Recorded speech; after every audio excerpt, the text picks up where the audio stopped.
Hey everybody, this is just going to be, I know it's kind of like off the subject, but I thought that it was a very important matter to talk about, especially people that own dogs. I don't know if I've ever mentioned it in any of my videos, but my dog Scooter, which I was told that he was a purebred Chihuahua. I know he's mostly Chihuahua, but I'm not sure what else he's mixed with. However, since me and my husband had gotten him, he has had seizures, since he was about 8 weeks old. And basically, I don't think I realized it at the time, but I'm pretty sure this woman was like a backyard breeder. Her house was filthy, disgusting. When we went there, she had Scooter and two of his sisters. One of his sisters was a little bit bigger than him, and then his other sister was only 7 ounces at like 8 or 9 weeks old, which is horrible. She said she had some kind of sugar problem, or blood sugar problem, so she was constantly having to give her something to bring her blood sugar up. Anyway, when we went into this woman's house, she had a Shih Tzu. I mean, this was back in '07, so I mean, this was a couple years ago. And she had a Shih Tzu that was in a little crate filled with dog crap and everything, and it was just so disheartening. She had rats in the same room. She had, and then she had the 3 puppies, Scooter and his 2 sisters. She also left like chemicals and stuff in there, which, you know, I just didn't have the heart to leave him there. I would have taken all 3 of them, but she wouldn't let me take them all. She wanted way too much money for them. However, we did end up calling animal services on her. Whether or not they did anything, I'm not sure. But I'm hoping that they did, because those poor dogs were living in a filth pit. Disgusting. So, you know, my heart just went out to Scooter, and I just couldn't leave him. So we took him home. She actually ended up giving us like half of our money back because of all the problems that we had with him. But she wouldn't return all of it. But anyway, so after the first 2 days, I noticed that he was having seizures. And I'd never owned a dog that had seizures before. So I took him to the vet numerous times. They did all these tests on him. They did everything, and everything came back negative. So I remember her telling me to give him Cairo syrup or Cairo syrup. I'm not sure how it's pronounced. Everybody says it differently. And that did seem to help, but then I kind of stopped giving it to him, not really realizing that, you know, like, I don't know. Anyways, so for about 1.5 years, my girlfriend had taken them from me because we could not keep them where we were. Long story, but we do have, you know, we got them back, and he's still continuing to have seizures. He's having them maybe once or twice a month. So something just kind of clicked, and I've been doing some extensive research on what could possibly be wrong, and I have finally found what he has, and it's something called, now forgive me if I'm pronouncing this wrong, it's called hypoglycemia, or hypoglycemia.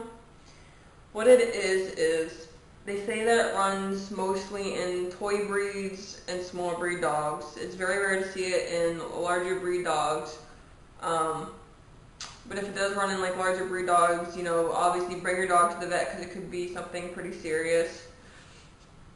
But I found out that this is what he has, and everything points to this. He's had seizures since, they say seizures with the smaller breed and the toy breed normally start around 6 to 8 weeks, which he has had them since at least 8 weeks. So that was the first thing. Sometimes they do mention that sometimes they do grow out of it, because with toy breeds, they the way that they're bred to be a toy bred, their immune system and everything hasn't caught up yet as a puppy, but as they grow, their immune system starts to grow and mature, and normally they kick it. But unfortunately with Scooter, he still has them. So the symptoms of this are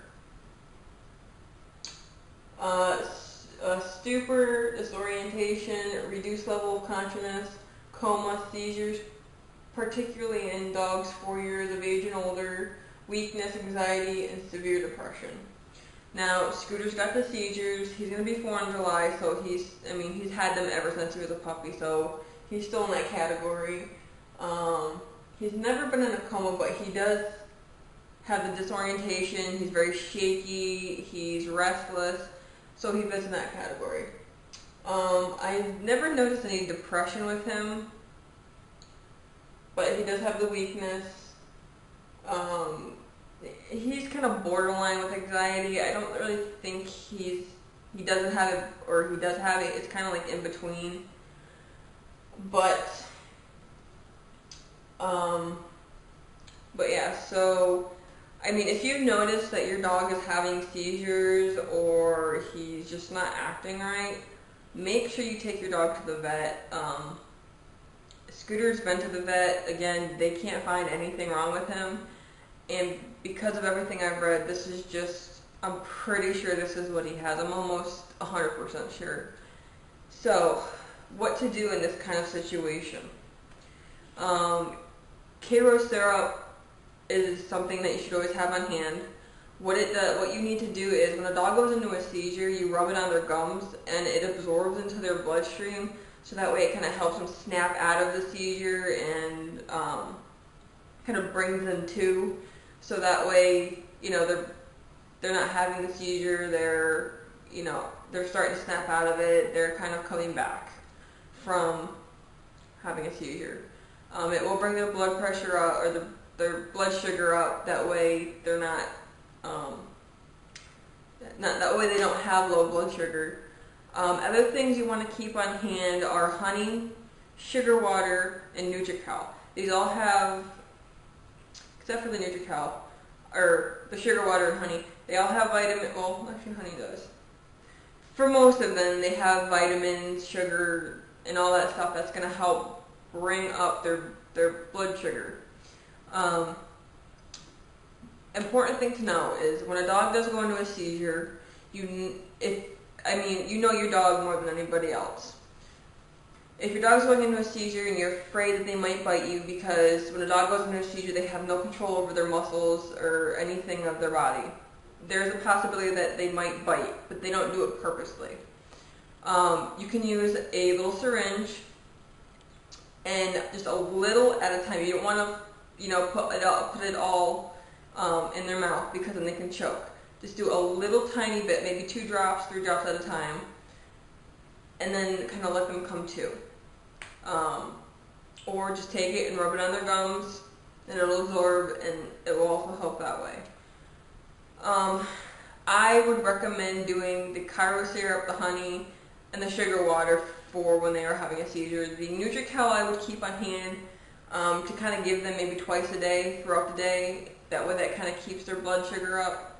And with their feedings, Scooter's only an 8-pound dog. He doesn't fit that toy breed, but he is a Chihuahua, and Chihuahuas are notorious for this. So, for their feedings, most people or vets recommend, feedings, 2 times a day. Well, in Scooter's case, I can't do that. He's got to eat at least 4 times a day. But I make them smaller meals, and what I do is I mix a little bit of kibble. Even though dog kibble is good for them, it's not 100% good for them. So what I do is I mix a very little amount of kibble to wet dog food, and then I add a little bit of either the Kibble syrup, honey, or Nutrical in with his food. That way his blood sugar's kept up throughout the day. I have not quite started this diet yet. I'm going to be doing all this starting in about 20 minutes when his next meal is coming up. And I'm going to see how he does with this, and hopefully this will kind of help with the seizures. Another thing to remember is dogs are carnivores. They hunt. Maybe once a week, I normally treat my dogs to some kind of raw meat, whether it's steak, whether it's some kind of, hearty meat. I normally give them, maybe once a week, I'll give them a couple pieces, cut them up, give them a couple pieces in their food, and that is also good for their diet. I know a lot of people are for and against. If you're against, I don't want any negative comments. You know, I know what I'm talking about. I've owned dogs forever. So, but just some information, you know, to let you know that, you know, dogs need meat. You know, it's just that plain and simple. And I do it with my cats too. I give them bits and pieces of raw meat. It's good for their diet, it's good for their body, and it's good for their coat. So, if anybody has any of these problems with their dogs, you can ask me questions, leave them in the comment box below, or you can PM me. But I highly recommend that you get your dog's blood tested to find out what is causing the seizures. If your doctor's coming, or if their vet is coming back saying the same thing, their chances are they're either going to put them on, I can't pronounce it right, it's phenobarb is the shorter term, or they're going to tell you to do the carb syrup. Most likely it is dealing with either a low blood sugar or diabetes, something of that nature as to why your dog's having seizures. So I hope this information helped all you dog owners. I know it's helped me a lot because now I can pinpoint the problem and I can fix it, or at least try to fix it. Now, there is no cure for this. It's going to be possible that your dog is still going to have seizures for the rest of his life, but this will kind of help to alleviate the seizures by doing the meals, more meals throughout the day, by doing, you know, having all this handy and making sure you're doing what you need to do, because dogs are like children. At least in my eyes they are. Dogs are like my kids, and I don't know what I would do without them. So I hope this helped. If you guys have any questions, please don't hesitate to ask. I will get back ASAP, which is normally what I do. So I will talk to you guys later, and thank you for watching. Bye.